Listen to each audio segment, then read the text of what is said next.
하나님의 말씀은 요한복음 20장 19절로부터 22절까지 말씀 함께 보도록 하겠습니다.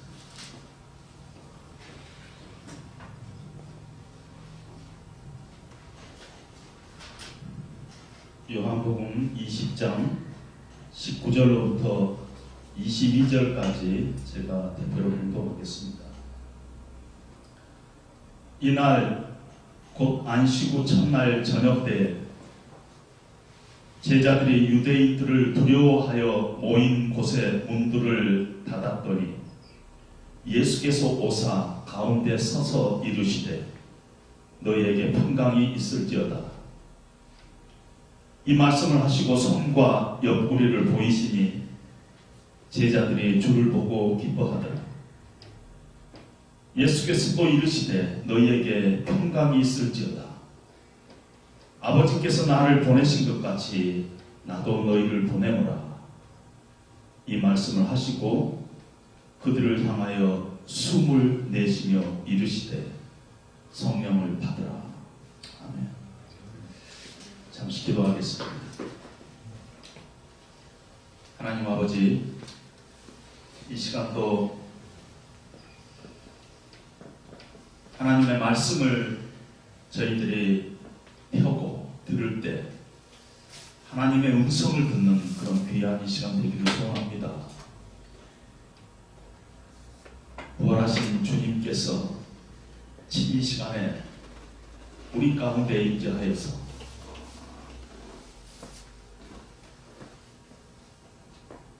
제자들에게 하시는 그 말씀을 우리 심령 가운데 친히 말씀하시고 우리가 듣고 아멘으로 화답하는 그런 귀한 시간 될 수 있도록 주님 인도하여 주시옵소서. 예수님 이름으로 기도합니다. 아멘.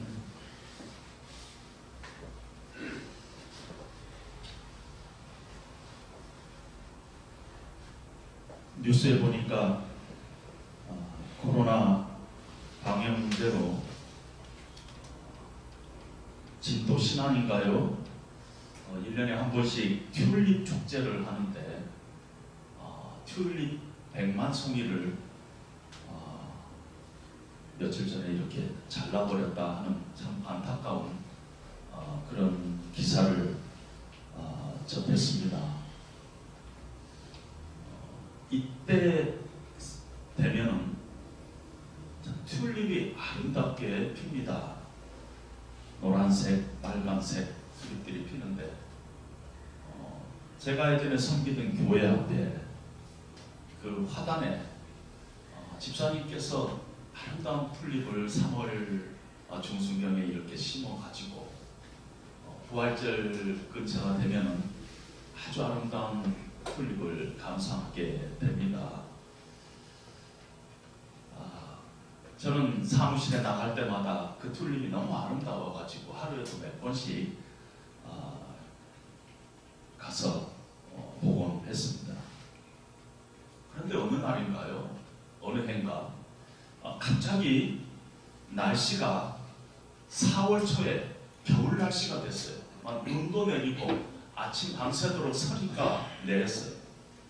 그래서 그날 아침에 하단으로 갔더니 그렇게 아름답던 튤립이 꽃이 땅바닥에 처박혀가지고 거의 죽은 듯 시들어져 있는 안타까운 모습을 봤습니다. 예수님의 제자들이 지금 이런 상황이었다 하는 생각을 하게 됩니다. 그동안 주님을 따라다니면서 3년을 함께 보냈습니다. 주님의 말씀도 경험했고 주님의 그 능력도 경험했고 주님의 그 사랑도 체험하면서 튤립처럼 아름답게 피기 시작했습니다. 그런데 목요일 낮 밤 주님이 잡히시던 밤에 내가 죽는 한이 있더라도 주님을 부인하지 않겠다 하던 베드로가 주님을 3번 부인했습니다. 제자들은 뿔뿔이 다 도망했습니다. 차가운 바람이 불어닥치자 밤새 서리가 내리자 제자들이 땅바닥에 처박힌 튤립의 꽃봉오리처럼 그렇게 쓰러졌던 것입니다.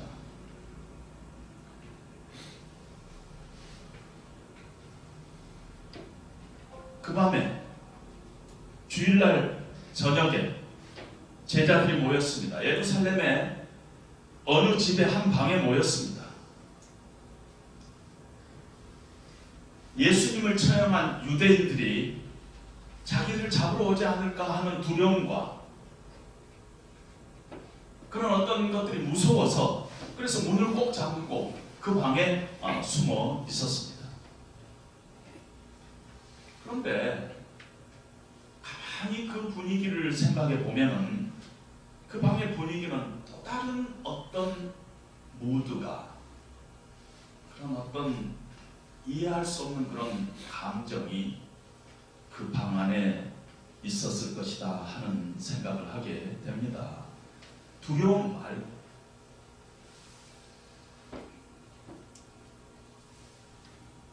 주는 그리스도시요 살아계신 하나님의 아들이라고 고백한 그들이 주님을 쫓았는데 예수님께서 붙잡히시고 십자가에 죽으실 때 도망했어요.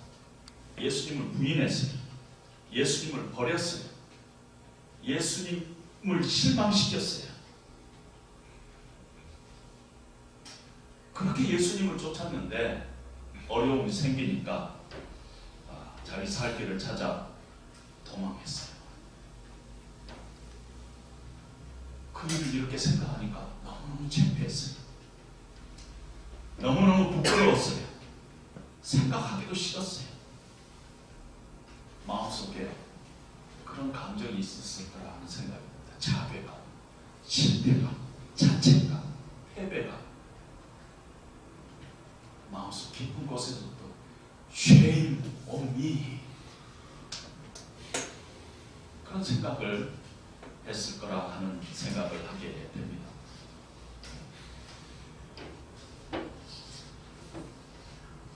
여러분도 신앙생활 하다가 이런 경험을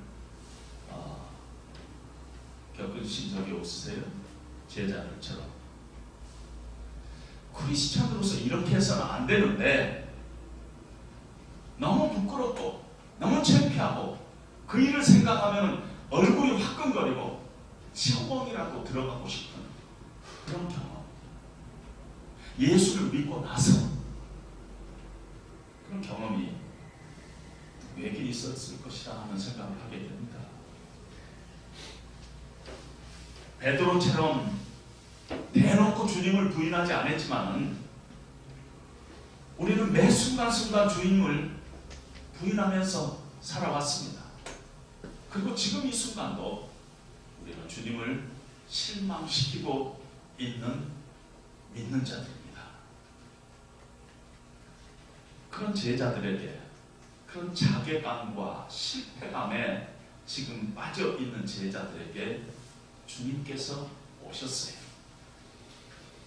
두려움과 죄책감과 패배감에 빠져 있는 제자들 앞에 예수님께서 그 방에 지금 오셨어요.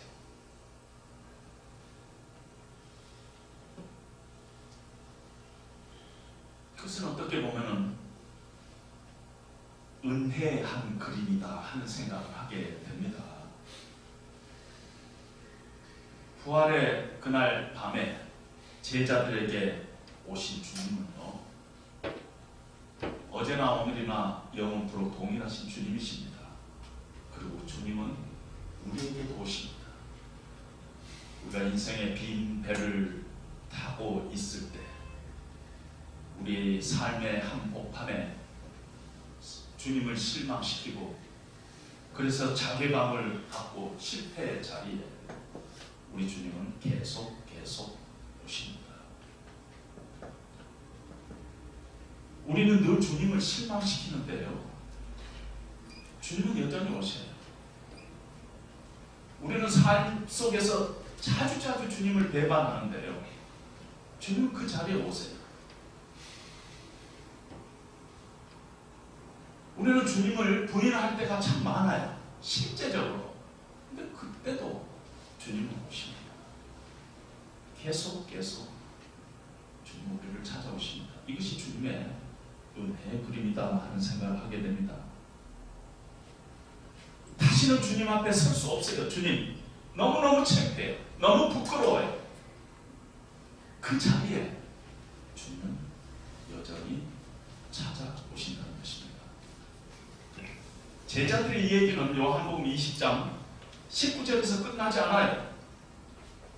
두려움과 죄책감으로 가득한 그 방이 끝이 아니에요. 예수님의 제자들 베드로와 야고보와 요한, 안드레의 끝은 요한복음 20장 19절이 아니라 사도행전인 것입니다. 두려움과 실패의 방이 끝이 아니라 왜냐하면 왜 그 일이 가능하냐면 예수님께서 계속 찾아오셔서 은혜 안에서 계속 우리를 찾아오셔서 우리 인생의 끝을 요한복음 20장 19절로 놔두지 않는다는 것입니다. 그것이 하나님의 은혜다. 예수님께서 부활하셔서 제자들에게 오셨다 하는 이 의미는 예수님께서 우리를 포기하지 않는다는 것입니다. 예수님께서 우리의 심령 가운데, 우리의 삶 가운데 실패의 그 자리에 여전히 예수님께서 오십니다. 그래서 우리 인생을 비참하게 실패로 끝나지 않겠다. 주님께서 그런信念을 가지고 여전히 우리에게도 오시고 또 오시고 이 하나님의 은혜의 모습이, 그림이 오늘 부활절 주님께서 찾아오는 이 메시지 안에 우리에게 주시는 첫 번째 그림인 것입니다. 두 번째로는요, 예수님께서 오셔서 그들 가운데 쓰셨어요. 저는 이것을 교회의 그림이다 이렇게 생각을 합니다. 우리는 교회가 건물이 아니라는 거 압니다. 교회는 사람들이다. 예수 믿는 자들의 모임이다. 이렇게 다 얘기합니다. 지금 예수님을 배반하고 예수님을 부인하고 예수님을 실망시킨 제자들이 지금 한 방에 모였어요. 상처투성에 두려움에 쌓이고 실패감에 쌓여있는 제자들이 한 방에 모였어요. 일주일 전에는요, 야고보와 요한이 주님 나라가 임하면 누가 높은 자리에 앉을 것인가 서로 다퉜어요. 나머지 제자들이 그 모습을 보고 분노했어요. 12제자 중에 한 사람은 자살했어요. 그리고 소위 수제자라고 하는 베드로는 예수님을 3번이나 부인하면서 도무지 나는 예수님을 알지 못한다 부인했습니다. 생각해 보세요. 분노와 죄의식과 패배와 의심으로 가득 찬 사람들의 모임이 교회라고 생각하세요? 사람들의 모임이니까? 그건 교회가 아닙니다. 교회는요, 사람들이 모이는 곳이 교회가 아니라는 것입니다. 교회는 그런 실패와 좌절과 두려움 가운데 있는 그 백성 가운데 부활하신 주님이 서 계시는 것, 그것이 교회라는 것입니다. 부활하신 주님이 없으면 그건 교회가 아닌 것입니다. 우리는 때로 내가 저지르는 실수 때문에 너무너무 창피하고 부끄러워서 교회를 떠나고 싶은 생각을 가질 때가 있습니다. 우리는 때때로 주변의 사람들에게 너무 실망해서 또 교회를 떠날 생각을 합니다. 때로는 이 교회 안에 나를 싫어하는 사람들이 너무 많은 것 같아서, 나를 좋아하는 사람이 없는 것 같아서 교회를 떠날 생각을 합니다. 만약에 교회가 사람들의 모임이라면은 그런 교회는 우리가 다닐 필요가 없습니다. 남아있을 필요가 없어요. 그런데 교회는 사람들의 모임이 아닙니다. 교회는 죄인들이 모이는 곳이지만 그들 가운데 서 있는 부활하신 주님이 함께하는 죄인들이 있는 곳입니다. 그래서 교회는 실패자들을 위한 하나님의 장소인 것입니다. 그래서 어떤 면에서 교회는 병원인 것이, 아프고 상처받고 고통이 있는 자들을 위한 병원, 하나님께서 치료하시는 병원.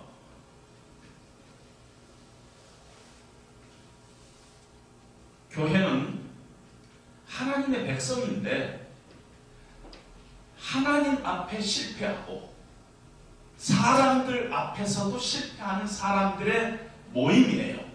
그러나 그 가운데 부활하신 그리스도가 서 있는 것이 교회의 그림이라는 것입니다. 따라서 우리는 교회의 본질을 다시 한번 이 부활의 아침에 기억해야 할 줄로 압니다. 우리 모두는 여전히 하나님 앞에 죄인이고 여전히 실패자들이에요. 그런데 우리 가운데, 우리 안에 서 있는 부활하신 주님이 우리의 수치를 담당하시고 우리의 실패를 담당하시고 우리의 부끄러움을 대신 지시고 계심을 우리는 잊지 말아야 합니다. 그것이 교회의 모습인 것입니다. 그러고 나서 예수님께서 세 번째로 제자들에게 너희에게 평강이 있을지어다 이렇게 말씀하십니다.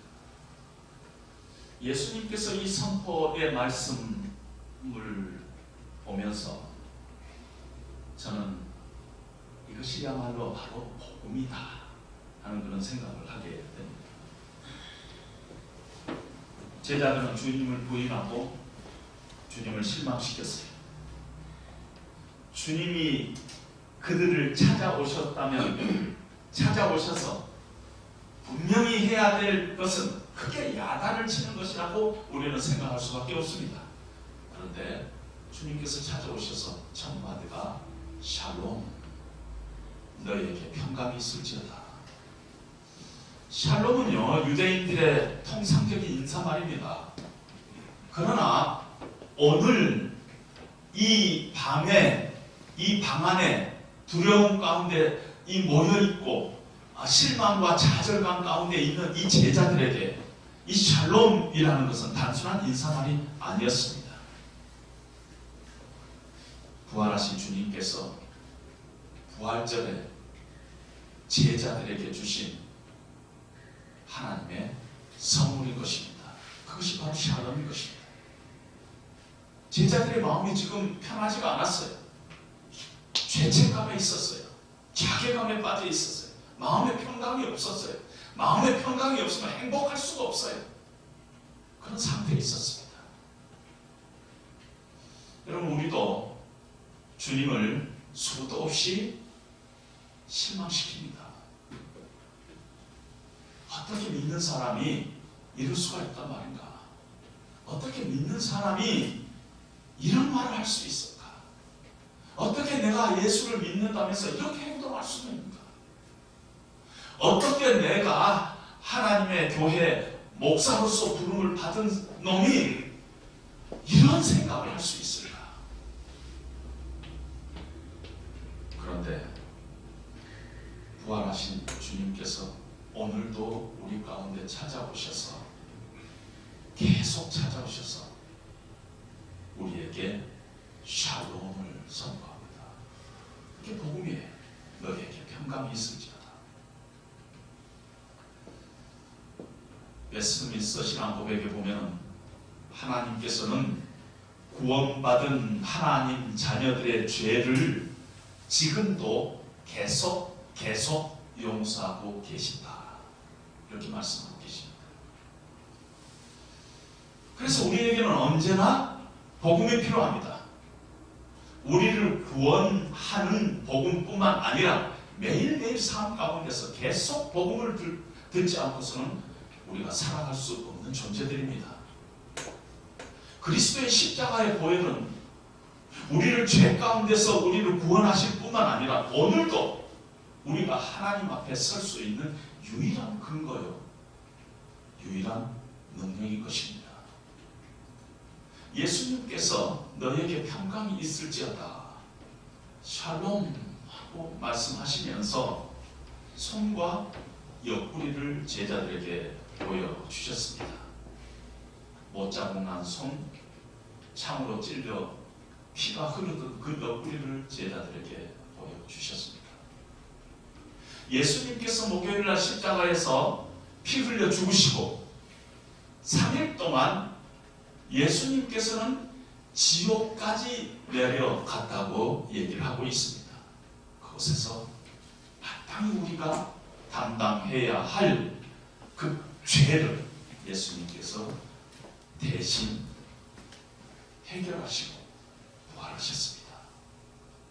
그래서 십자가에서 흘리신 그 예수님의 피가 하나님과 우리 사이를 샬롬하게 만드셨습니다. 이것이 복음의 그림인 것입니다. 예수님께서 그날 밤에 제자들에게 나타나셔서 다시 복음으로 그들을 회복시키는 모습을 봅니다. 우리도 마찬가지입니다. 그리고 나서 예수님께서 제자들에게 아버지께서 나를 보내신 것 같이 나도 너희를 보내노라. 어떤 미니스트리의 모습을 우리에게 보여주고 있습니다. 사역의 모습을 보여주고 있습니다. 제자들 중에 몇은 어부였어요. 예수님께서 그들을 부르실 때 너희는 이제 사람을 낚는 어부가 되게 하리라. 내가 너희를 내 증인이 되게 하리라. 예수님께서 그렇게 하시고 그들에게 사명 주시고 그들을 불렀습니다. 그리고 그들은 지난 3년 동안 예수님 따라다니면서 주님을 위해서 일했습니다.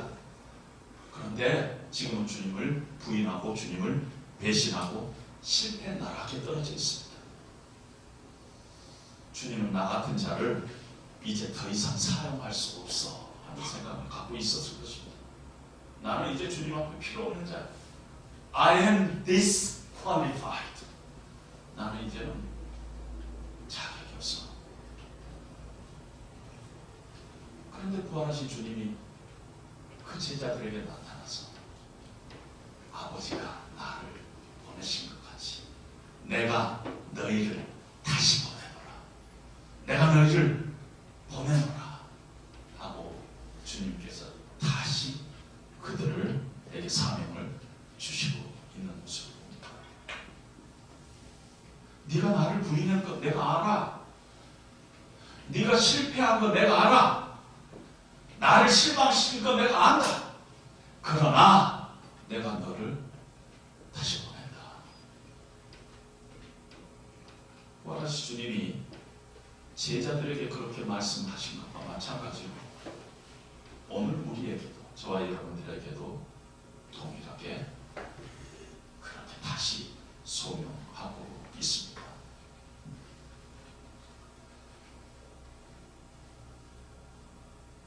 마지막에 예수님께서 한마디 말씀을 더 하십니다. 만약에 이 말씀을 예수님께서 하지 않으셨다면 우리는 여전히 낙심과 실패 가운데 있을 수밖에 없어요.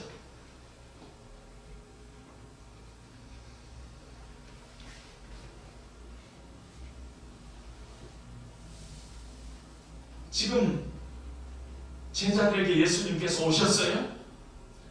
그들의 잘못을 용서하시고 그들에게 새롭게 소명을 하셨어요. 그런데 그들의 마음속에 여전히 남아있는 것은 이번에는 실패하지 않으리라 하는 자신이 없어요. 보장이 없어요. 그런데 예수님께서는 저희를 향해서 숨을 내쉬며 성령을 받으라 하고 말씀하십니다. 너희가 앞으로 하나님을 위해서 살아가는데 그 힘이 어디서 나오는 줄 아느냐? 부활하신 주님을 만나고 그 주님의 숨을 너희들이 성령의 그 숨을 너희들이 받아야 한다.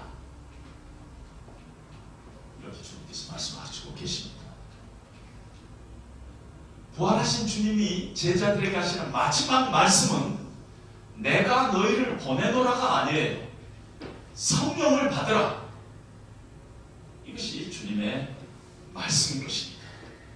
성령을 받으라 하는 이 말씀은 우리에게 주신 약속이에요. 증거예요. 내가 너희와 항상 함께 있겠다 하는 주님의 약속이에요. 내가 너희에게 힘을 주겠다. 그런 약속이에요. 네가 쓰러질 때마다 내가 다시 이렇게 세우겠다. 그런 약속인 것입니다. 내가 너희를 결코 포기하지 않겠다. 그냥 두지 않겠다. 끝까지 붙잡겠다. 믿음이 떨어지면 내가 그 믿음이 떨어지지 않게 너희 믿음을 붙잡겠다 하는 약속인 것입니다. 너희가 사랑할 힘이 없지? 내가 그 힘을 주겠다. 용서할 힘이 없지? 내가 용서할 힘을 주겠다. 하나님 말씀 순종할 힘이 없지? 너희가 순종할 수 있도록 내가 하겠다.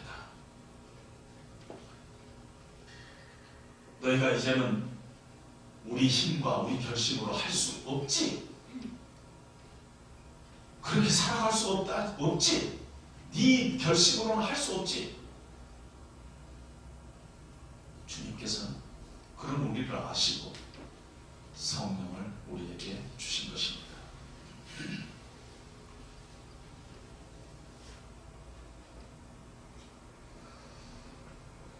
베드로가 변했어요. 죽음을 무릅쓰고 공회당 앞에서 예수님의 부활을 증거했습니다.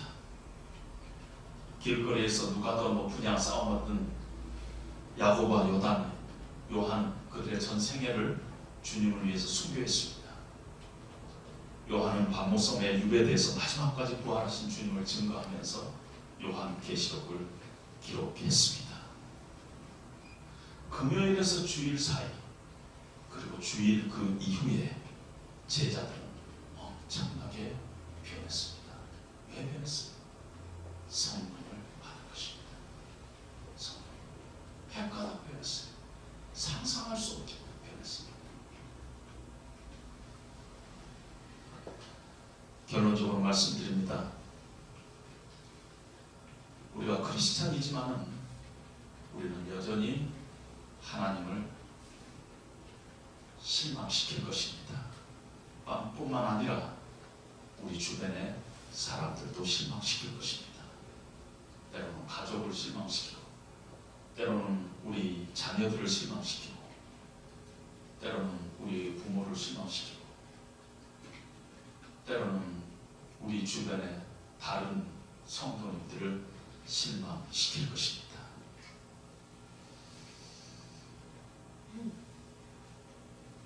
그래서 어느 때는 막 다 때려치우고 그냥 접고 싶은 생각도 들을 것입니다. 몽델 교회에서 맡은 일이 너무 힘들어서 피하고 싶을 때도 자주 생길 것입니다. 그때 우리는 다시 부활하신 주님을 붙잡고 성령으로 충만해서 가지고 다시 시작해야 하는 것입니다. 부활하신 주님께서 계속 우리 가운데 찾아오실 것입니다. 우리 공동체가 아무리 연약하다 할지라도 그 가운데, 우리의 연약한 가운데 부활하신 주님은 언제나 서서 계실 것입니다. 그리고 우리에게 샬롬을 선포하고 우리를 다시 부르시고 다시 하나님의 은혜로 우리를 채워주셔서 성령으로 충만해서 우리 힘으로 할 수 없는 일을 하나님이 공급해 주시는 힘으로 감당할 수 있도록 그렇게 하나님께서 세우셨습니다. 이 부활의 아침에 제자들에게 나타났던 부활하신 주님이 우리들 삶 가운데, 또 우리들 가정 가운데, 우리의 교회 가운데 계속 오심을 기억하면서 다시 힘을 얻고 믿음으로 우리가 승리해야 될 줄로 압니다. 우리는 지금 코로나 사태로 인해서 마스크를 끼고 사회적 거리를 유지를 합니다. 그러나 시편 2편에 보면은 이렇게 얘기하고 있어요. 하나님의 아들의 입 맞추라. 사람들 사이에는 거리를 가질 수 있지만 우리 주님 안에는 늘 가까이 가셔서 주님의 입에서 나오는 수분을 우리가 받고, 그래서 우리가 다시 재충전받고 다시 감격하고 다시 감사하고 기뻐하면서 남은 세계를 믿음으로 승리하는 저와 여러분 되시기를 주님의 이름으로 축원드립니다. 잠시 기도하겠습니다. 하나님 아버지, 감사합니다. 부활의 이 아침에 제자들에게 나타나셔서 부활의 산 소망을 그들에게 주시고 그들을 다시 세워주신, 포기하지 않는 주님의 그 사랑, 그 은혜를 오늘 시간 저희들이 다시 붙잡고 일어섭니다. 우리의 상황은 낙심될 수밖에 없는 그런 상황이지만 이 시간 부활하신 주님이 우리 가운데 살아오셔서 우리에게 산 소망이 되시고 우리의 모든 상황을 뛰어넘는 부활의 능력과 권능으로 우리 가운데 임하실 줄 믿고 감사를 드립니다. 주님, 우리가 지금 각 가정에서 이렇게 온라인을 통해서 예배를 드리고 있지만 하나님, 이 가운데 주께서 우리에게 주시고자 하는 메시지가 있을 줄로 압니다. 주께서 주시고자 하는 은혜가 있을 줄로 압니다.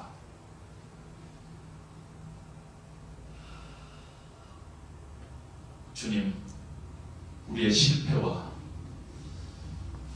우리의 연약함과 우리의 죄악들 늘 하나님 앞에 내려놓고 주님의 은혜를 간구하는 저희 공동체 될 수 있도록 주님 인도하여 주시옵소서. 예수님 이름으로 기도합니다. 아멘. 우리 다 같이 찬송가